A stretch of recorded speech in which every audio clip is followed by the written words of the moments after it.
Hello and welcome back to my YouTube channel. Hope are all doing well. तो देखो कुछ एक students मुझे इंस्टा पे मैसेज कर रहे थे कि सर साइंस की वीडियोस को लेकर के आओ। तो देखो उन सभी की डिमांड्स को पूरी करते हुए मैं यहाँ पर साइंस की वीडियो लेकर के आ गया हूँ। इससे पहले हम पार्ट 18 यानी कि 18 वीडियोज़ ऑलरेडी डिस्कस कर चुके हैं, जिनमें हमने सिर्फ और सिर्फ साइंस के क्वेश्चंस को डिस्कस करके रखा हुआ है। तो अगर आपने वो वाली वीडियोज़ अभी तक नहीं देखी है तो इस वीडियो के डिस्क्रिप्शन में जाएँ, वहाँ पर साइंस क्वेश्चंस करके लिंक दिया गया होगा, उस लिंक पर क्लिक करके आप उन वीडियोज़ को देख सकते हैं। बाकी आज हम पार्ट नंबर 19 को डिस्कस करेंगे, तो चलिए वीडियो को शुरू करते हैं। तो क्वेश्चन नंबर 41 से हम यहाँ पर स्टार्ट करेंगे। बाकी मैं आपको पहले ही बता दूँ कि अगर आप ग्रेजुएशन लेवल के एग्ज़ाम्स की तैयारी कर रहे हो तब ये क्वेश्चंस आपके लेवल के हैं और आपके आने वाले एग्ज़ाम्स में डेफिनेटली आपकी हेल्प करेंगे। इस तरह के क्वेश्चंस ही आपके आने वाले एग्ज़ाम्स में पूछे जा सकते हैं। अगर आप कमीशन लेवल के एग्ज़ाम्स की तैयारी कर रहे हो तब ये क्वेश्चंस आपके लेवल के हैं और आपको ये पढ़ने ही चाहिए। ओके, तो चलिए वीडियो को शुरू करते हैं क्वेश्चन नंबर 41 के साथ। Permanent hardness of water can be removed by adding. तो डैश को मिलाकर पानी की स्थायी कठोरता को दूर किया जा सकता है। तो किसको मिलाकर पानी की स्थायी कठोरता को दूर किया जा सकता है? तो ये वॉशिंग सोडा को मिलाकर के पानी की स्थायी कठोरता को दूर किया जा सकता है। तो ऑप्शन डी यहाँ पर बिल्कुल करेक्ट हो जाएगा। अगले क्वेश्चन की बात करें, which is called a strategic metal. तो कौन सी एक सामरिक धातु कहलाती है? अब देखो सामरिक धातु होती क्या है, पहले आपको ये पता होना चाहिए। तो देखो स्ट्रेटेजिक मेटल होता क्या है। स्ट्रेटेजिक मेटल का देखो यूज़ कहाँ पर किया जाता है, तो वॉर इक्विपमेंट बनाने में इसका यूज़ किया जाता है। और वॉर इक्विपमेंट जो है तो सिलिकॉन से भी नहीं बनते हैं, जर्मेनियम से भी नहीं बनते हैं और यूरेनियम से भी नहीं बनते हैं। ये बनते हैं सिर्फ और सिर्फ टाइटेनियम से। सो ऑप्शन सी यहाँ पर बिल्कुल करेक्ट हो जाएगा। अगले क्वेश्चन की बात करें, what are the ingredients of gun metal. तो निम्न में से कौन से गन मेटल के संघटक हैं? अब देखो गन मेटल के संघटक कौन कौन से हैं, मैं आपको सिंपल सा यहाँ पर बता देता हूँ। एक तो होता है कॉपर, एक होता है टिन और एक होता है जिंक। तो यहाँ पर आप ऑप्शंस देख सकते हो, तो कॉपर और टिन ऑप्शन बी में देकर के रखा है। सो ऑप्शन बी यहाँ पर बिल्कुल करेक्ट हो जाएगा। अब देखो यहाँ से क्वेश्चन आपसे किस तरह से पूछे जाते हैं वो मैं यहाँ पर आपको बता देता हूँ। गन मेटल के आपको पता चल गया कि इसके संघटक कौन कौन से हैं। एक तो हो गया कॉपर, एक हो गया टिन और एक हो गया जिंक। तो आपसे यहाँ पर क्वेश्चन पूछा जाता है कि कॉपर की क्वांटिटी जो है तो गन मेटल में कितनी होती है, टिन की कितनी होती है और जिंक की कितनी होती है। तो ये भी आपको पता होना चाहिए। देखो कॉपर की इसमें क्वांटिटी होती है लगभग 88%, टिन की इसमें क्वांटिटी होती है लगभग 10% और ये जो जिंक है, जिंक की इसमें क्वांटिटी होती है अप्रॉक्स 2%। तो ये आपको बिल्कुल इसकी क्वांटिटी भी नोट रखनी है, यहाँ से भी एग्जाम में क्वेश्चन बनते हैं। अगले क्वेश्चन की बात करें, बाकी अभी तक अगर आपने हमको टेलीग्राम और इंस्टाग्राम पे फॉलो नहीं किया है तो वहाँ पर जाकर के फॉलो कर ले, लिंक आपको डिस्क्रिप्शन में मिल जाएगा। बाकी देखो लिंक कई बार चलता नहीं है, तो आपको सिंपली टेलीग्राम पर जाना है और लेट्स प्रिपेयर टू सर्च करना है, आपको हमारा चैनल मिल जाएगा। उसी प्रकार आपको इंस्टाग्राम पे जाकर के लेट्स प्रिपेयर टुगेदर सर्च करना है। अगले क्वेश्चन की बात करें, क्वेश्चन हमारा 44 है, would is the main raw material for the manufacture of. तो किसके निर्माण के लिए लकड़ी मुख्य कच्चा पदार्थ होता है? तो देखो पेपर यानी कि कागज़ के निर्माण के लिए लकड़ी जो है तो मुख्य कच्चा पदार्थ होता है। सो ऑप्शन बी यहाँ पर करेक्ट हो जाएगा। ये क्वेश्चन एग्जैक्ट इसी तरह पूछा जाता है, तो ये भी आपको बिल्कुल नोट रखना है। अगला question, reading of the barometer going down is an indication of. तो बैरोमीटर के पाठ्यांक का गिरना किसका सूचक होता है? अब देखो आप कंफ्यूज कहाँ पर होते हो, आप ऑप्शन बी और ऑप्शन सी में कंफ्यूज होते हैं। अब देखो ये आपको बिल्कुल नोट रखना है कि बैरोमीटर के पाठ्यांक का गिरना किसका सूचक होता है, तो ये होता है रेनफॉल का। ऑप्शन बी यहाँ पर करेक्ट हो जाएगा। अब कुछ एक स्टूडेंट्स बोलेंगे कि सर ऑप्शन सी यहाँ पर करेक्ट होना चाहिए, तो मैं आपको बता देता हूँ ऑप्शन सी किस तरह से करेक्ट होना था। अगर आपसे क्वेश्चन इस तरह से पूछा जाता है कि reading of the barometer going down very fast is an indication, अगर यहाँ पर वेरी फास्ट होता कि बैरोमीटर का बहुत तेज़ी से गिरना किसका सूचक होता है, तब आप कह सकते थे कि तूफान का यह सूचक होता है। बट यहाँ पर वेरी फास्ट नहीं दिया गया है, यहाँ पर सिंपल पूछा गया है कि reading of the barometer going down is an indication of, तो ये हो जाएगा वर्षा का सूचक। आई होप ये भी क्वेश्चन आपको समझ में आ गया होगा। अगले क्वेश्चन की बात करें, the safety fuse should have. तो सुरक्षा फ्यूज़ में क्या होना चाहिए? तो सुरक्षा फ्यूज़ में हाई रेजिस्टेंस और लो मेल्टिंग पॉइंट होना चाहिए, आप सभी को पता होगा। ऑप्शन बी यहाँ पर करेक्ट हो जाएगा। उच्च प्रतिरोध और निम्न गलनांक होना चाहिए, ऑप्शन बी यहाँ पर करेक्ट हो जाएगा। क्वेश्चन नंबर 47 की बात करें, a transistor is most likely to be found in. तो ट्रांजिस्टर की सर्वाधिक पाए जाने की संभावना किस में होती है? तो ये हियरिंग एड में होती है, श्रवण युक्ति में होती है। ये क्वेश्चन बहुत बार एग्जाम में एग्जैक्ट इसी तरह पूछा गया है, तो ये आपको बिल्कुल नोट रखना है। देखो ट्रांजिस्टर से 2-3 क्वेश्चन से पूछे जाते हैं जो कि मोस्ट इंपॉर्टेंट है और हर बार एग्जाम में पूछे जाते हैं, तो वो मैं आपको यहाँ पर बता देता हूँ। सबसे पहले तो आपको यही क्वेश्चन नोट रखना है कि ट्रांजिस्टर का यूज़ कहाँ पर किया जाता है, हियरिंग एड में इसका यूज़ किया जाता है। फिर आपसे क्वेश्चन पूछा जाता है कि ट्रांजिस्टर किस तरह की डिवाइस है, यानी कि यह किस तरह की डिवाइस है। तो देखो यह यह एक सेमीकंडक्टर डिवाइस है, यानी कि अर्धचालक यह उपकरण है। ये आपको पॉइंट बिल्कुल नोट रखना है। फिर आपसे क्वेश्चन पूछा जाता है कि ट्रांजिस्टर को कब इन्वेंट किया गया था, यानी कि इसकी खोज कब की गई थी। तो 1948 में इसकी खोज की गई थी। ये डेट आपको बिल्कुल नोट रखनी है, यहाँ से भी आपको कई बार कन्फ्यूज़ किया जाता है। अगले क्वेश्चन की बात करें, विच हार्मोन कंटेन आयोडीन, तो किस हार्मोन में जो है तो आयोडीन होता है, तो ये होता है थायरॉक्सिन में। ऑप्शन डी यहाँ पर बिल्कुल करेक्ट हो जाएगा। अगले क्वेश्चन की बात करें, only glucose is used for energy requirement by, तो डैश द्वारा ऊर्जा आवश्यकता के लिए केवल ग्लूकोज का प्रयोग किया जाता है। अब देखो ये किया जाता है ब्रेन यानी कि मस्तिष्क, ब्रेन द्वारा यानी कि मस्तिष्क के द्वारा जो है तो ऊर्जा आवश्यकता के लिए केवल ग्लूकोज का प्रयोग किया जाता है। ऑप्शन सी यहाँ पर बिल्कुल करेक्ट हो जाएगा।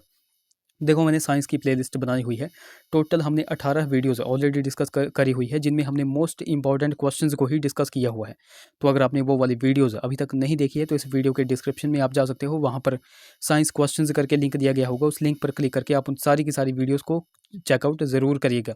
जब भी आपका एग्ज़ाम निकट में आए तो आपको सिंपली क्या करना है, आपको हमारी प्लेलिस्ट में जाना है। आपको पता होगा कि हमने हर एक सेक्शन की प्लेलिस्ट बनाई हुई है, हिस्ट्री की हमने अलग से बनाई हुई है, जियोग्राफी की बनाई हुई है, इकोनॉमी की बनाई हुई है, उसके बाद पॉलिटी हो गया, सब हर एक सेक्शन की वीडियोज़ को हमने यहाँ पर डिस्कस किया हुआ है।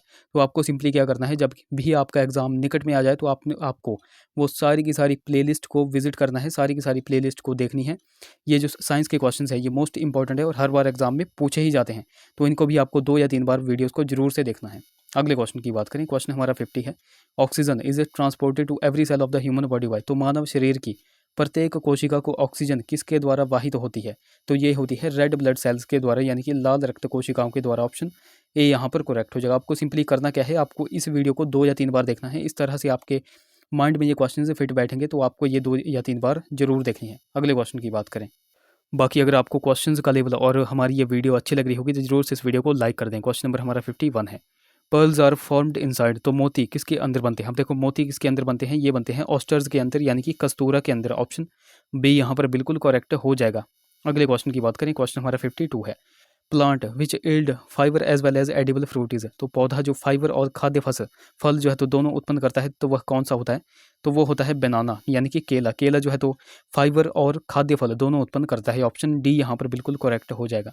क्वेश्चन नंबर 53 की बात करें, which is a skin disease, तो कौन सा एक चर्म रोग है। अब देखो चर्म रोग कौन सा है, तो ये है पेलेग्रा। ऑप्शन बी यहाँ पर बिल्कुल करेक्ट हो जाएगा। अच्छा पेलेग्रा ये जो बीमारी है इसमें होता क्या है, देखो इसमें क्या होता है, इस डिजीज से जो है तो जो स्किन है हमारी, तो स्किन में जो है तो सूजन आ जाती है, तो ये भी आपको पॉइंट नोट रखना है। क्वेश्चन नंबर हमारा 54 है, which part of the body is affected by drinking alcohol, तो शराब पीने से शरीर का कौन सा अंग जो है तो प्रभावित होता है। अब देखो शराब पीने से हमारे जो है तो 4 अंग प्रभावित होते हैं, वह कौन कौन से हैं, तो वो हैं एक तो लंग्स, एक है लीवर, एक है किडनी और फोर्थ नंबर पर आता है हमारा ब्रेन। तो यहाँ पर ऑप्शन डी यहाँ पर बिल्कुल करेक्ट हो जाएगा, यह सभी ऑप्शन डी यहाँ पर करेक्ट हो जाएगा। देखो आपसे क्वेश्चन भी इस तरह से पूछा जाता है, आपसे क्वेश्चन पूछा जाता है कि अल्कोहल यानी कि शराब सबसे पहले शरीर के किस भाग को अफेक्ट करता है, तो सबसे पहले यह किस भाग को अफेक्ट करता है, सबसे पहले यह ब्रेन को अफेक्ट करता है, ये पॉइंट आपको नोट रखना है। ओके, क्वेश्चन नंबर 55 की बात करें, which is a communicable disease, तो कौन सा एक संक्रामक रोग है। अब देखो संक्रामक रोग कौन सा है, ये क्वेश्चन बहुत बार एग्जाम में पूछा गया है, तो कौन सा एक संक्रामक रोग है, ये है डिप्थीरिया। ऑप्शन ए यहाँ पर करेक्ट हो जाएगा।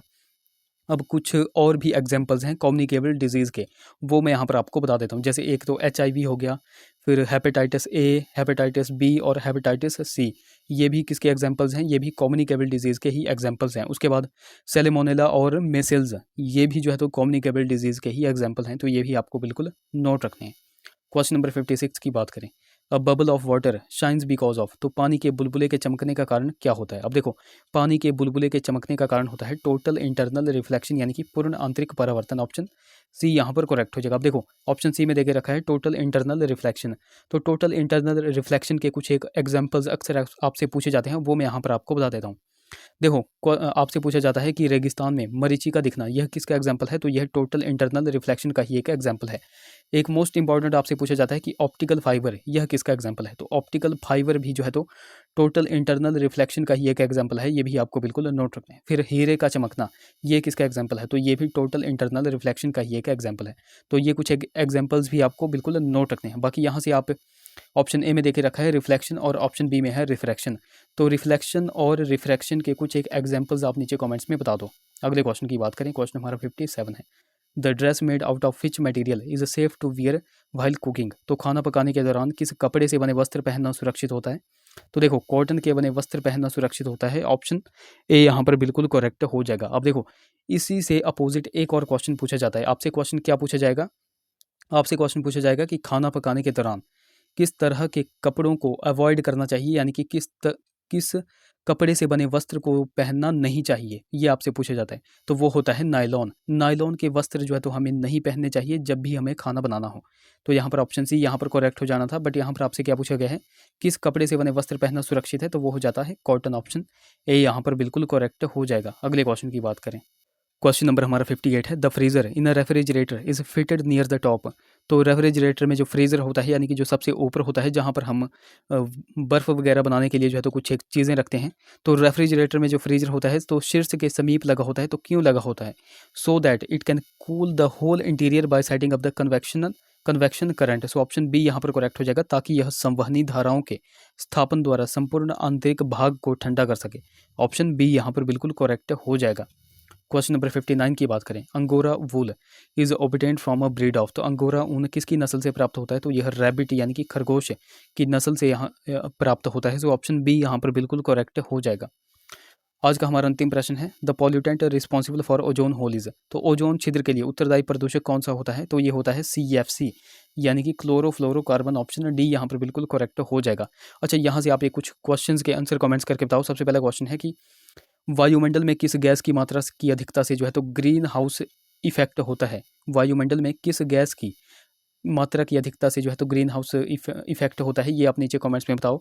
और एक और क्वेश्चन, ये जो हमने यहाँ पर ओजोन छिद्र की बात की, तो ओजोन लेयर जो होती है, ओजोन लेयर वायुमंडल की किस लेयर यानी कि किस परत में है, ये भी आप नीचे कमेंट्स में बता दो। तो देखो गाइज, ये थे हमारे कुछ क्वेश्चंस। आई होप वीडियो आपको इन्फॉर्मेटिव लगी होगी। अगर वीडियो अच्छी लगी है तो जरूर से इसे लाइक करें, शेयर करें, चैनल को सब्सक्राइब करें, साथ में हमें इंस्टाग्राम और टेलीग्राम पे फॉलो करना बिल्कुल भी ना भूलें। तो चलिए मिलते हैं अगली वीडियो में। Till then take care.